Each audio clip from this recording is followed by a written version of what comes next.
నమస్కారం ఘంటారావానికి స్వాగతం. ముందుగా ప్రధానాంశాలు. 43 ఏళ్లుగా సంక్షోభాలను అవకాశాలుగా మార్చుకుంటున్నాం.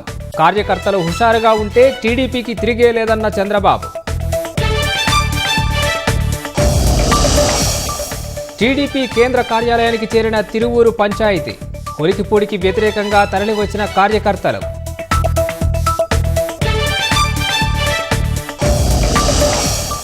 హత్య సినిమాపై ఫిర్యాదు చేస్తే వైసీపీ నాయకులకు ఉలికెందుకు? తనకు ఏదైనా జరిగితే తోటి నిందితులదే బాధ్యతన్న సునీల్ యాదవ్. మయన్మార్లో ప్రభుత్వాధిపతికి ప్రధాని మోదీ ఫోన్. భూకంప బాధితులకు అండగా ఉంటామని భరోసా.